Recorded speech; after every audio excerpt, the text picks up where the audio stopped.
बच्चों नमस्कार। आप लोग अच्छी तरह से होंगे, प्रसन्न मुद्रा में तैयारी कर रहे होंगे।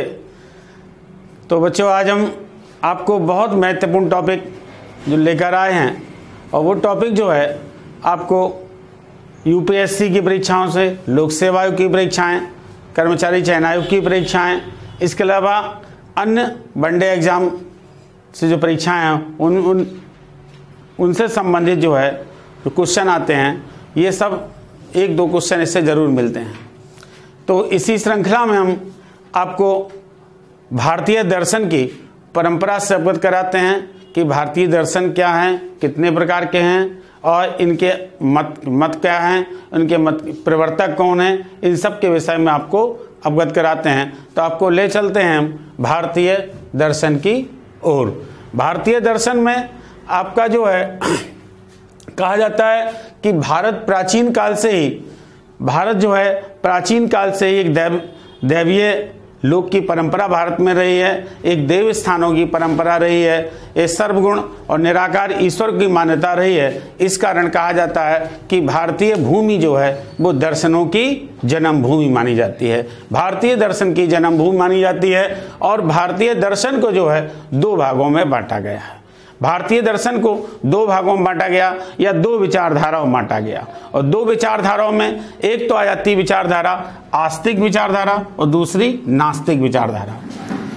आप लोग स्वाभाविक है, आस्तिक मतलब है जो ईश्वर को मानने वाले लोग हैं, और दूसरे है नास्तिक जो ईश्वर को ना मानने वाले लोग, अर्थात कर्म की महत्ता पर अधिक ध्यान देने वाले लोग। ये जो है दो विचारधारा हैं, एक आस्तिक विचारधारा और नास्तिक विचारधारा।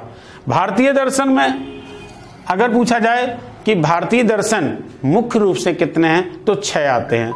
इन्हें जो है 6 दर्शन या षड दर्शन के नाम से, 6 दर्शनों को जो है षड दर्शन के नाम से भी जाना जाता है। षड दर्शन कहा जाता है। षड दर्शन में आपका जो है सांख्य, योग, न्याय, मीमांसा, न्याय, वैशेषिक, मीमांसा जो हैं ये, और वेदांत, ये 6 दर्शन आ जाते हैं। ये जो है ये दर्शन जो है कहा जाता है वेदों पर आधारित होने के कारण इन दर्शनों को हिंदू दर्शन भी कहा जाता है। क्योंकि क्वेश्चन एक आ जाता है कि वेदों से आधारित, जैसे क्वेश्चन आ जाता है कि वेदों का जो दार्शनिक रूप है वो किससे संबंधित है, तो वो उपनिषदों में आ जाता है। उपनिषदों का संबंध किससे है, आपका आ जाएगा आंसर होगा दर्शन से। दार्शनिक व्याख्या उसमें जैसे दर्शन से है। तो आपको जो है बताया गया भारतीय भूमि जो है वो दर्शनों, विभिन्न दर्शन पद्धतियों की जन्मस्थली है। भारतीय दर्शन को दो भागों में बांटा गया है, एक आस्तिक और नास्तिक। आस्तिक मतलब ईश्वर को मानने वाले लोग, और नास्तिक ईश्वर पर विश्वास ना करने वाले लोग। 6 दर्शन हैं, और 6 दर्शन जो है आस्तिक कहा जाता है, 6 दर्शनों को षड दर्शन कहा जाता है। न्याय, सांख्य, योग, न्याय, मीमांसा, वैशेषिक, वेदांत, ये जो षड दर्शन है और वेदों पर आधारित होने के कारण इन्हें जो है कहा जाता है हिंदू दर्शन के नाम से भी जाना जाता है। इसके बाद हम नेक्स्ट इसको डिस्क्राइब करें तो आपका आ जाता सबसे पहले आपका, वैसे तो क्रम में तो सांख्य आ जाएगा, लेकिन आपका आ जाएगा न्याय दर्शन को डिस्क्राइब करते हैं। तो न्याय दर्शन में सबसे पहले क्वेश्चन जो है परीक्षा में ये बहुत ज्यादा पूछे जाते हैं, दर्शनों के प्रणेता बहुत ज्यादा पूछे जाते हैं। बस यही दर्शनों में सबसे अधिक ज्यादा क्वेश्चन पूछा जाने वाला जो क्वेश्चन है वो आपका यही प्रणेता पूछा जाता है। जैसे क्वेश्चन आ जाए न्याय दर्शन के प्रणेता कौन है या न्याय दर्शन के प्रवर्तक कौन है, तो आपका न्याय दर्शन के प्रवर्तक अक्तपाद गौतम ऋषि जो हैं वो न्याय दर्शन के प्रणेता या न्याय दर्शन के प्रवर्तक माने जाते हैं। न्याय दर्शन के प्रवर्तक जो है वो गौतम ऋषि माने जाते हैं। और इसका मूल ग्रंथ यदि पूछा जाए कि न्याय दर्शन का मूल ग्रंथ क्या है, तो गौतम ऋषि कृत है जिसका नाम है न्याय सूत्र। न्याय सूत्र, गौतम ऋषि कृत न्याय सूत्र, इसका जो है मूल ग्रंथ है। और कहा जाता है न्याय, इसका आशय क्या है, न्याय का शाब्दिक अर्थ होता है तर्क या निर्णय। कोई भी बात को जो है, कोई भी बात है, कोई भी अर्थ बात है, तो उसको तार्किक रूप से कैसे क्लियर किया जाए, उसको समझाया कैसे जाए, ये जो है न्याय का अर्थ है। और यह दर्शन बौद्धिक, विश्लेषणात्मक तथा तार्किक माना जाता है। यह दर्शन बौद्धिक, विश्लेषणात्मक तथा तार्किक माना जाता है। तो न्याय दर्शन के प्रणेता कौन बताए थे आपको, न्याय दर्शन के प्रणेता अक्तपाद गौतम ऋषि। ये बहुत महत्वपूर्ण है, बस यही वाला इतना ही क्वेश्चन आप बहुत ज्यादा याद करने का प्रयास कर रहे हैं कि इसके प्रणेता जो है अक्तपाद गौतम ऋषि हैं। तो न्याय दर्शन के प्रणेता कौन है?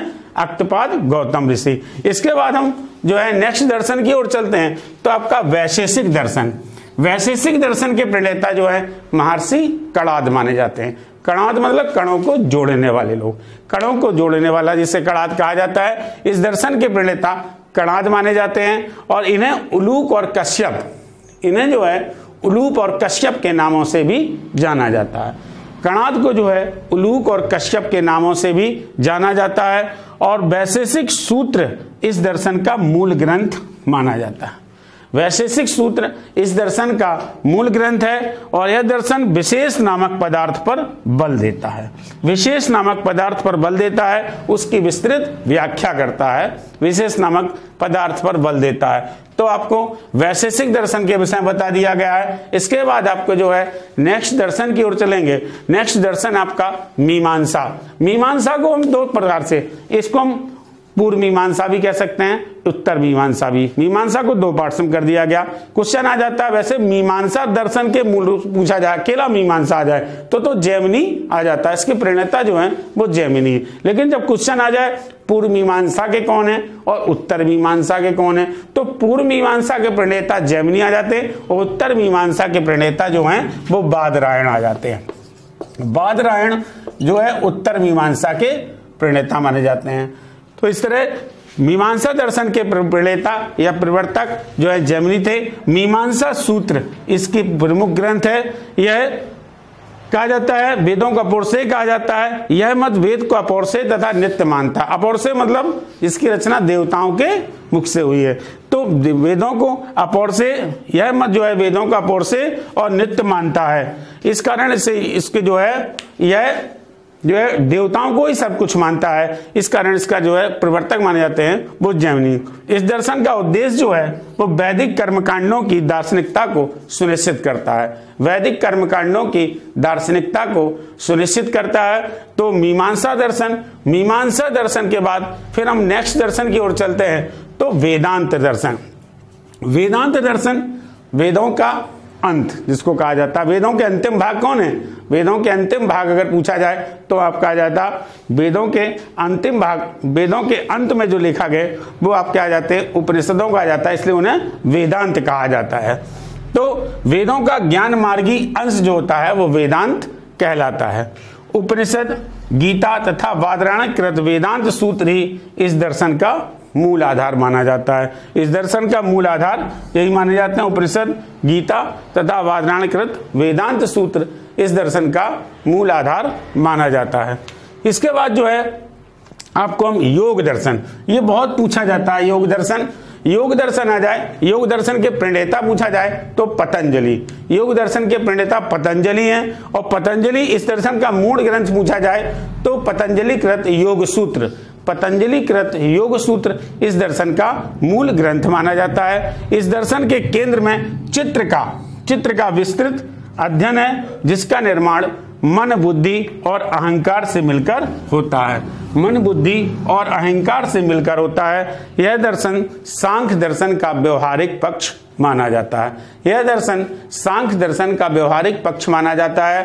तो हमने आपको न्याय दर्शन बताया। न्याय दर्शन के प्रवर्तक कौन है? गौतम ऋषि। फिर हमने आपको जो बताया वो आपका जो है आपको बताया वैशेषिक दर्शन, आपका न्याय वेदांत दर्शन बताया। वेदांत दर्शन आपका आ जाता है वेदांत दर्शन के वेदांत दर्शन बताया। इसके बाद योग दर्शन जो है पतंजलि बताए हैं, योग दर्शन के प्रणेता पतंजलि बताए हैं। तो आपका मीमांसा दर्शन बताया, मीमांसा दर्शन के प्रणेता जैमिनी और उत्तर मीमांसा के आपका बादरायण का नाम आ जाता है। इसके बाद हम नेक्स्ट दर्शन की ओर बताएंगे। तो नेक्स्ट दर्शन सांख्य दर्शन आ जाता है। नेक्स्ट दर्शन सांख्य दर्शन आ जाता है। इसके प्रणेता जो है इस दर्शन के प्रणेता कपिल मुनि आ जाते हैं। इस दर्शन के प्रणेता कपिल मुनि थे। सांख्य सूत्र इस दर्शन का प्रमुख ग्रंथ है। सांख्य सूत्र इस दर्शन का प्रमुख ग्रंथ है। इस दर्शन का सबसे प्राचीनतम प्राप्त ग्रंथ जो है ईश्वर कृष्ण, ये वाला बहुत इंपॉर्टेंट है, ईश्वर कृष्ण द्वारा रचित सांख्य कारिका। सांख्य कारिका इसका प्राचीन प्राप्त ग्रंथ है, ईश्वर कृष्ण द्वारा रचित। इस दर्शन के अनुसार यदि व्याख्या पूछी जाए, इस दर्शन के अनुसार जो है सृष्टि का मूल प्रकृति है, प्रकृति ही सब कुछ मानी जाती है। इसका जो है मूल प्रकृति है। इस दर्शन में 25 तत्वों का वर्णन मिलता है, 25 तत्वों का वर्णन मिलता है। इस कारण इसे संख्या का दर्पण भी कहा जाता है। इस कारण इस दर्शन को संख्या का दर्पण भी कहा जाता है। तो आपको हमने जो है न्याय दर्शन बताया, मीमांसा दर्शन बताया, वेदांत मीमांसा दर्शन बताया, योग दर्शन बताया और सांख्य दर्शन बताया। इसके बाद हम नेक्स्ट दर्शन की ओर चलते हैं। तो आपका आस्तिकवादी तो 6 आपको बता दिए गए हैं आस्तिकता के। इसके बाद आप क्या जाते हैं कि नास्तिकवादी परंपरा के दर्शनों में। नास्तिकवादी परंपरा के दर्शनों में चारवाक दर्शन आ जाता है, बौद्ध दर्शन आ जाता है और जैन दर्शन आ जाता है। चारवाक दर्शन, बौद्ध दर्शन और जैन दर्शन इस तरह से आ जाते हैं। तो चारवाक दर्शन अगर आता था, चारवाक दर्शन को अन्य किन नामों से जाना जाता है? तो चारवाक दर्शन को जो है वो आपको लोकायत दर्शन के नाम से भी जानते हैं, लोकायत दर्शन के नाम से भी जानते हैं। इसके अलावा भौतिकवादी दर्शन के नाम से भी जानते हैं। चारवाक दर्शन को लोकायत दर्शन के नाम से भी जानते हैं, भौतिकवादी दर्शन के नाम से जानते हैं, आधुनिक दर्शन के भी नाम से जानते हैं। इसे जो है आधुनिक दर्शन के नाम से भी जानते हैं। इसके प्रवर्तक जो हैं वो आपके बृहस्पति को माना जाता है।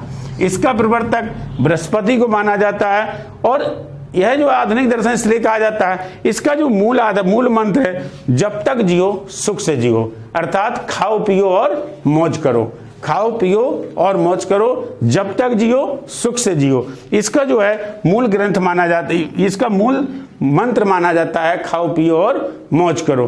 तो ये जो है आपको मैंने दर्शन। अब आ जाता है कि बौद्ध दर्शन में क्या है। बौद्ध दर्शन में कहा जाता है, बौद्ध दर्शन में कुछ लोग भगवान बुद्ध को ईश्वर मान रहे हैं, कुछ लोग महापुरुष की कर्म पर बल दे रहे हैं। लेकिन बौद्ध दर्शन में आचार शास्त्र, मनोविज्ञान, तर्क शास्त्र को वर्णन मिलता है, क्या, क्यों, कहां, इस तरह का वर्णन मिलता है। लेकिन तत्व दर्शन का अभाव मिलता है, तत्व दर्शन का अभाव मिल जाता है, इसका अभाव मिलता है। बाकी मनोविज्ञान, तर्कशास्त्र और आचार शास्त्र का वर्णन मिल जाता है।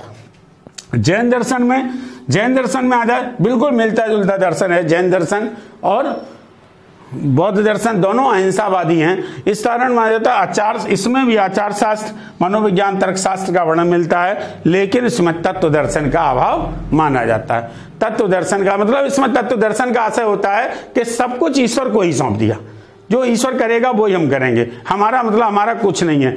लेकिन उसमें इसका अभाव मिलता है। कारण इसमें कहते जो आप कर्म करेंगे उसका प्रतिफल तुम्हें मिलेगा, उसी के अनुसार आपका जीवन होगा, आने वाला जीवन।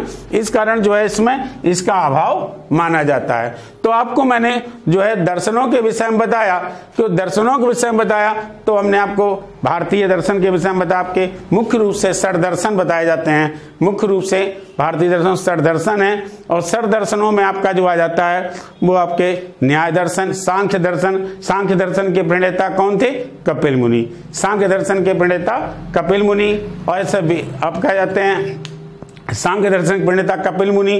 फिर आ जाता आपका योग दर्शन के प्रणेता कौन है? तो पतंजलि। योग दर्शन के प्रणेता पतंजलि। न्याय दर्शन के प्रणेता आपका आ जाता कणाद, गौतम ऋषि। न्याय दर्शन के प्रणेता गौतम ऋषि। इसके अलावा जो है आपके वैशेषिक दर्शन के प्रणेता रामानुजाचार्य, वैशेषिक दर्शन के प्रणेता रामानुजाचार्य। इसके अलावा आपका आ जाएगा मीमांसा दर्शन के जैमिनी आ जाता है। मीमांसा दर्शन को 2 भागों में बांट दिया गया। मीमांसा दर्शन को पूर्व मीमांसा और उत्तर मीमांसा, पूर्व मीमांसा के जैमिनी और उत्तर मीमांसा के बादरायण। इस तरह से जो है हमने आपको दर्शनों की व्याख्या बताई है। अब दर्शनों की बात बताई है, लेकिन जो है वेदांत दर्शन को कहा जाता है। वेदांत दर्शन को जो है शंकर ने, वल्लभाचार्य ने, मध्वाचार्य ने अलग अलग तरीके से अपने मत दिए। जो वेदांत दर्शन के जो मत दिए वो अलग अलग तरीके से दिए। जिसमें आपका जाता है वल्लभाचार्य ने दिए अलग मत, और आपका मध्वाचार्य ने अलग मत दिया और आपका शंकर ने जो है अलग मत दिए हैं। तो आपको हम नेक्स्ट बताएंगे मत और उनकी व्याख्या बताएंगे और प्रवर्तक बताएंगे। तो प्रवर्तक जो शंकर ने, जो आपका वेदांत दर्शन को जो माना उन्होंने, जो शंकर ने अपना अलग मत दिया है और आपका जाता मध्वाचार्य ने अलग मत दिया है और आपके जो है मध्वाचार्य ने दिया है अलग मत, और इसके अलावा रामानुजाचार्य ने। अब क्वेश्चन ये बहुत ज्यादा पूछा जाता है, ये क्वेश्चन ज्यादातर जब भी पूछा जाएगा परीक्षाओं में तो ये सही जोड़ों में आता है, सही जोड़ों में ही क्वेश्चन पूछा जाता है ये हमेशा, और कहीं भी बहुत ज्यादा 90% क्वेश्चन ये वाला जो है सही जोड़े में ही पूछा जाता है। अगर अब इसका जो है प्रमुख मत और प्रवर्तक, प्रमुख मत और प्रवर्तक इसमें पूछा जाता है, प्रमुख मत में और प्रवर्तक ये जो है आपको पूछा जाता है। अब आ जाता है मत में, अगर पूछा जाए जैसे क्वेश्चन आ जाए अद्वैतवाद, अद्वैतवाद आ जाए, अद्वैतवाद के प्रवर्तक कौन किसे माना जाता है, अद्वैतवाद का प्रवर्तक माना जाए तो अद्वैतवाद का प्रवर्तक जो है वो शंकर को माना जाता है, अद्वैतवाद का प्रवर्तक शंकर को माना जाता है, अर्थात शंकराचार्य को माना जाता है। अद्वैतवाद का प्रवर्तक शंकर अथवा शंकराचार्य को माना जाता है, ये जोड़े में पूछा जाएगा ध्यान से। अब नेक्स्ट आ जाता है आपका यह विशिष्टाद्वैतवाद, यहीं से पूछ लिया जाता है विशिष्टाद्वैतवाद। विशिष्टाद्वैतवाद अगर आ जाए तो विशिष्टाद्वैतवाद का प्रवर्तक कैसे माना जाता है, तो विशिष्टाद्वैतवाद का प्रवर्तक जो माना जाता है वो आपका रामानुजाचार्य, रामानुजाचार्य को जो है रामानुजाचार्य को विशिष्टाद्वैतवाद का प्रवर्तक माना जाता है। इसके अलावा जो है द्वैतवाद का प्रवर्तक माना जाए, द्वैतवाद का प्रवर्तक आ जाता है तो मध्वाचार्य, मध्वाचार्य जो हैं वो द्वैतवाद के प्रवर्तक माने जाते हैं, मध्वाचार्य द्वैतवाद के प्रवर्तक माने जाते हैं। इसके अलावा जो है आपका जाता है द्वैताद्वैतवाद, द्वैताद्वैतवाद के प्रवर्तक जो है निम्बार्काचार्य माने जाते हैं, निम्बार्काचार्य ये द्वैताद्वैतवाद के प्रवर्तक माने जाते हैं, निम्बार्काचार्य। इसके अलावा जो है अन्य आ जाते हैं शुद्धाद्वैतवाद,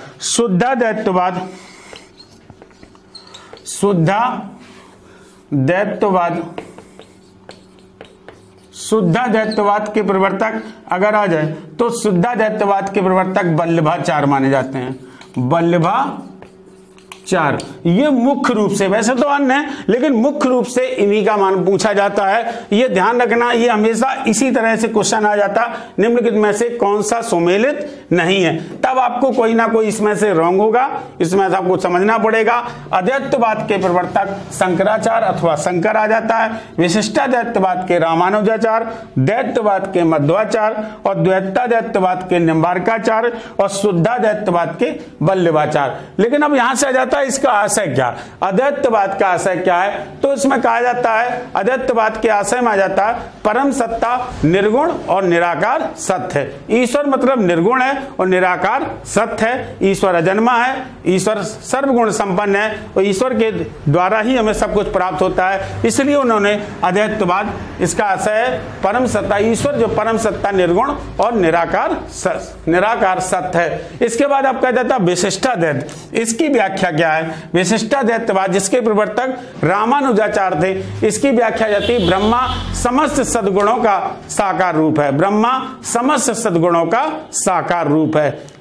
और नेक्स्ट आ जाता है आपका द्वैतावाद, द्वैतावाद के प्रवर्तक जो हैं मध्वाचार्य माने जाते हैं और इसका जो आ जाता है जीव और ब्रह्मा दोनों हैं, किसी दृष्टि से, एक दृष्टि से जीव और ब्रह्मा दोनों हैं और एक दृष्टि से जीव और ब्रह्मा दोनों नहीं है। इस तरह से जो है आपका ये मध्वाचार्य के द्वारा बताया गया। द्वैताद्वैतवाद निम्बार्काचार्य इसके प्रवर्तक माने जाते हैं और इसके बाद जो है शुद्धाद्वैतवाद वल्लभाचार्य, शुद्धाद्वैतवाद जो है वल्लभाचार्य इसके प्रवर्तक माने जाते हैं, जिसका अर्थ है ब्रह्मा माया से अलिप्त है, मतलब पद लोलुपता नहीं है, धन लोलुपता नहीं है, ये जो है ईश्वर में ऐसा कोई भाव नहीं है, ईश्वर केवल आपकी भक्ति का भूखा रहता है। तो इस तरह हमने आपको भारतीय दर्शन के विषय में बताया, भारतीय दर्शन से अवगत कराया, आपको समझ में आया होगा। हालांकि ये फिलॉसफी का मिलता जो फिलॉसफी से रिलेटेड चैप्टर है, ये इसको समझने में थोड़ा टाइम लगता है, लेकिन एक बार केवल 2 क्वेश्चन आपको इसके 2 पार्ट्स एक बार तैयार कर लेंगे तो हमेशा ये क्वेश्चन रॉन्ग नहीं होंगे। एक तो ये वाला पार्ट्स आपको तैयार करना पड़ेगा, अद्वैतवाद के शंकराचार्य, विशिष्टाद्वैतवाद के रामानुजाचार्य, द्वैतवाद के मध्वाचार्य और द्वैताद्वैतवाद के निम्बार्काचार्य, शुद्धाद्वैतवाद के वल्लभाचार्य, इसको ध्यान रखना पड़ेगा। और एक आपके दर्शनों के प्रणेता, जैसे सांख्य के प्रणेता आपका कपिल मुनि, योग के प्रणेता पतंजलि और न्याय के प्रणेता आप क्या कहते हैं गौतम ऋषि, और उत्तर मीमांसा के बादरायण और पूर्व मीमांसा के जैमिनी, पूर्व मीमांसा के जैमिनी। इस तरह से प्रणेता भी पूछे जाते हैं। तो आपको समझ में आया होगा, बहुत अच्छा लगा होगा। आज की क्लास हम यहीं पर ओवर करते हैं। धन्यवाद।